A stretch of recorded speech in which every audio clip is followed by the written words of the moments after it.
Hai Tuan Muda Lovers. Kali ini Mince mau melanjutkan ringkasan cerita sinetron Terpaksa Menikahi Tuan Muda episode 180. Namun seperti biasa sebelum Mince mulai ceritanya, klik dulu tombol like, share, subscribe dan lonceng notifikasinya. Biar kalian Mince doain selalu terhindar dari godaan jin iprit yang super medit, suka nyuit, suka julid, suka ngentit dan suka kecipirit. Amin. Sudah kan? Baiklah kalau sudah. Mince mulai ceritanya. Di episode kali ini diceritakan jika si ulet bulu Dodi yang sudah bosan jadi orang susah seenak udelnya membawa Nayaka pergi dan mau menjualnya ke orang kaya. Fitri tentu saja kaget dan langsung mengejarnya sambil memohon agar Dodi mengembalikan Nayaka. Namun si ulet bulu Dodi tidak menghiraukannya dan malah terus berlari pergi. Ulet bulu. Kalau emang udah bosen jadi orang susah, kerja dang lu. Jangan malah seenaknya mau ngejual Nayaka. Bikin Mince darting aja lu. Di tempat lainnya, David lagi nyetir sambil teleponan sama kliennya. Tiba-tiba si ulet bule nyebrang jalan sambil terus menggendong Nayaka. David tentu saja kaget dan langsung menginjak pedal rem mobilnya. Kira-kira David ngeliat Nayaka nggak ya? Seandainya David ngeliat Nayaka, apa yang akan dilakukan David terhadap orang yang hampir ditabraknya itu? Apakah David akan merebut Nayaka dari tangan si ulet bulu Dodi agar bisa mengembalikannya ke Kinanti dan Babang Gondrong? Lalu apa yang akan dilakukan si ulet bulu Dodi? Apakah dia akan menyerahkan Nayaka dan mengatakan jika dia dititipin Nayaka sama Amanda? Atau justru malah melawan David? Lalu apa yang akan dilakukan Fitri seandainya David berhasil mengambil Nayaka dari tangan suaminya yang bejat itu? Apakah Fitri akan meminta David menyerahkan Nayaka? Atau justru membantu David mengembalikan Nayaka kepada Kinanti dan Babang Gondrong? Sementara itu Babang Gondrong yang baru selesai nguburin peti kosong pulang dengan sedih. Tak lama Babang Gondrong melihat Kinanti lagi ngelamun di pinggir balkon. Babang Gondrong pun jadi teringat saat-saat bahagia bersama Kinanti. Babang Gondrong jadi makin sedih dan bergumam. Udah lama saya nggak lihat Kinanti tersenyum, bahkan saat Nayaka lahir, dia lebih banyak gam dan sedih, dan sekarang di saat seperti ini harusnya saya menghibur dia, tenangkan dia. Tapi kenapa saya malah terus-terusan memarahinya? Syukur dah kalau Babang Gondrong udah sadar. Ya udah. Buruan samperin sana. Minta maaf sama Kinanti. Terus ajakin piknik. Abis itu temenin Kinanti mencari Nayaka lagi. Iya kan guys? Di tempat lainnya, Ana yang kini sudah berada di kamarnya lalu mendekati Reno dan kemudian membantu Reno melepas sepatu dan kaos kakinya. Reno pun jadi tertegun dan berkata dalam hati. Kemana pikiran gue selama ini? Padahal gue udah dapat istri yang cantik, baik dan gak banyak nuntut kayak Yana, tapi kenapa gue malah dekat-dekatin Natasha? Awah gelap. Emang dasar lunya aja yang kegatelan. Iya kan guys? Sementara itu Babang Gondrong akhirnya mengajak Kinanti ke sebuah taman. Namun Kinanti yang emang masih memikirkan Nayaka malah termenung seduh. Babang Gondrong pun jadi menghela nafas dan tanya. Apa seumur hidup kamu nggak akan pernah tersenyum lagi?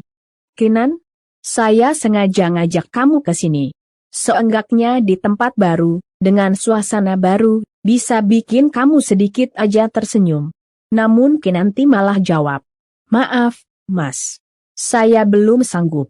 Tapi seenggaknya saya nggak nangis, kan? Babang Gondrong pun jadi bingung dan tidak tahu harus dengan cara apa lagi agar bisa membuat Kinanti tersenyum. Sementara itu Kinanti malah menatap kosong ke depan sambil berkata dalam hati. Gimana aku bisa tersenyum saat ini? Semua orang datang ke pemakaman Nayaka nggak ada satupun yang percaya sama aku, kalau anakku masih hidup. Babang Gondrong pun jadi sedih dan makin merasa bersalah sama Kinanti. Saat itu juga Babang Gondrong langsung berlutut di hadapan Kinanti sambil bilang.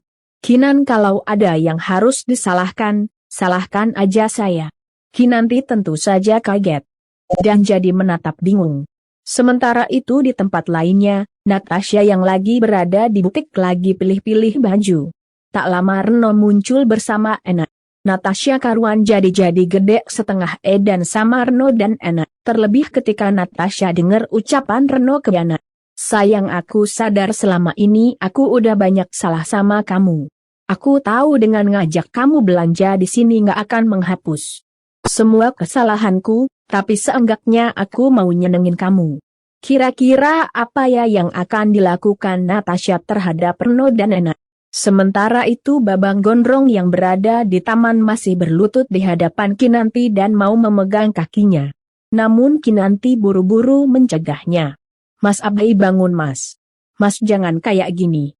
Babang Gondrong yang emang sudah tidak kuat menahan perasaannya lalu bangkit dan langsung memeluk Kinanti. Maafin saya Kinan. Saya udah jadi suami yang buruk buat kamu. Saya bentak-bentak kamu, bahkan saya nyalahin kamu karena tragedi itu. Padahal kamu yang paling sakit karena semua ini. Kinanti pun jadi terhenyak dan sambil meneteskan air matanya lalu balas memeluk Babang Gondrong. Sementara itu si ulet bulu yang sebelumnya ternyata dihajar David hingga pingsan. Akhirnya siuman dan langsung pulang ke rumah sambil teriak-teriak memanggil Fitri. Namun Fitri nggak ada di rumah.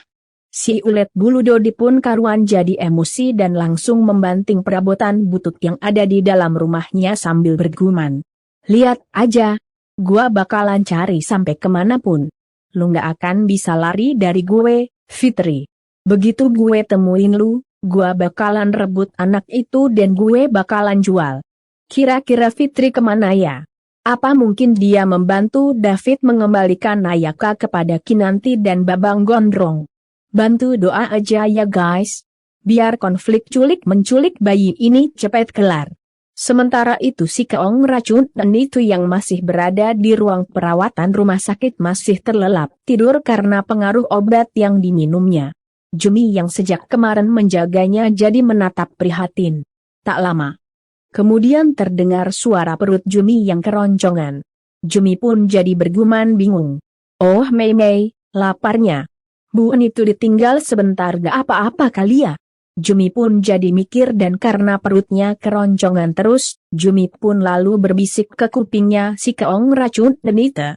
Bu Anita, Jumi izin keluar sebentar ya. Mau beli makan di warteg. Si keong racun Denita yang emang lagi tidur tentu saja tidak bereaksi apa-apa. Jumi pun lalu bangkit dan langsung pergi. Di saat yang sama si ular kadut Amanda sampai rumah sakit dan langsung jalan menuju ruang perawatannya si keong racun Denita. Waduh, kira-kira mau ngapain si ular kadut Amanda itu ya guys? Apa mungkin dia mau mengajak si keong racun Denita kerja sama lagi? Atau justru menghabisinya agar perbuatan kejamnya yang sudah menyerahkan Nayaka ke Fitri tidak sampai kebongkar. Sementara itu si keong racun dan itu yang masih berada di ruang perawatan akhirnya terjaga dari tidurnya. Si keong racun dan itu lalu menatap sekitar sambil dalam hatinya bertanya heran. Kokspi? Kemana semua orang? Tiba-tiba pintu ruang perawatan terbuka. Si keong racun dan itu pun lalu menggerakkan kepalanya, melihat siapa yang datang. Yang datang ternyata si ular kadut Amanda. Si keong racun dan itu tentu saja kaget. Sementara si ular kadut Amanda sambil menyeringai seram lalu bilang, apa kabar, Anita? Gimana keadaan kamu sekarang? Masih nggak bisa gerak ya? Si keong racun dan itu yang emang sudah stroke tidak menjawab dan hanya bisa menatap kesal. Si ular kadut Amanda pun jadi tertawa puas. Si keong racun dan itu karuan jadi makin kesal. Namun karena emang sudah nggak bisa ngapa-ngapain, si keong racun pun akhirnya hanya bisa menatap geram. Sementara itu si ular kadut Amanda sambil terus menyeringai seram lalu bergerak menghampiri si keong racun Denita. Di tempat lainnya, Jumi yang kini sudah berada di luar area rumah sakit dan mau ke warteg tiba-tiba merogoh kantong celananya. Jumi pun jadi terkejut. Lah, handphone Jumi mana? Kok nggak ada? Jumi pun lalu coba mengingat-ingat di mana HP-nya. Oh ya, ketinggalan di kamar Bu Anita. Ah, gawat dah. Bisa ketinggalan gosip dari WA grup Pak RT komplek nih. Ambil dulu deh.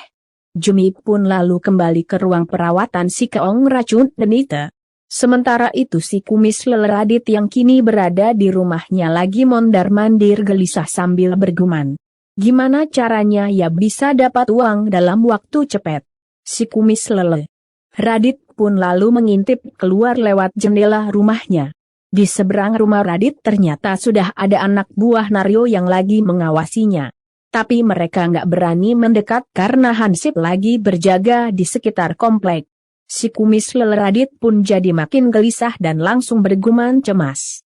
Mana anak buahnya si Naryo belum pergi-pergi, lagi kalau nggak buru-buru dibayar, bisa habis aku sama si Naryo. Bodoh amat. Emang itu kok yang Mince sama tuan muda Lovers Harpin. Biar berkurang orang-orang yang bisanya cuma bikin Mince sama tuan muda Lovers lainnya jadi darting. Iya kan guys? Sementara itu si ular kadut Amanda yang masih berada di ruang perawatan si Keong Racun terus mendekati si Keong Racun dan itu sambil bilang anggap aja apa yang kamu dapat ini adalah hukum karma. Karma karena kamu udah menyakiti Kinanti. Bukan cuma Kinanti deh. Tapi juga aku. Aku adalah orang pertama yang menderita karena kamu. Gara-gara kamu aku kehilangan semuanya. Kamu memang pantas dapat hukuman yang setimpal. Si Keong Racun Denita pun jadi ketakutan. Namun maaf ya guys. Ringkasan cerita terpaksa Mince akhiri dulu sampai di sini. Kira-kira di episode kali ini si ular kadut Amanda menuntaskan semua dendamnya ke si Keong Racun Denita gaya. Lalu apa yang akan dilakukan Jumi? Apa Jumi akan melawan si ular kadut Amanda agar bisa menyelamatkan si Keong Racun Denita? Karena secara si Jumi juga punya dendam pribadi sama si ular kadut Amanda yang sudah merebut hatinya David. Lalu bagaimana dengan David? Apa dia akan membawa Nayaka ke hadapan Kinanti dan Babang Gondrong? Mince tunggu jawabannya di kolom di komentar. Dan buat yang baru gabung, sekali lagi Mince ingetin. Jangan lupa klik like, share, subscribe dan lonceng notifikasinya. Biar kalian Mince doain selalu terhindar dari godaan jin iprit yang super medit, suka nyuit, suka julid, suka ngentit, suka kecipirik dan pastinya nggak akan ketinggalan update cerita sinetron terpaksa menikahi tuan muda. Bye!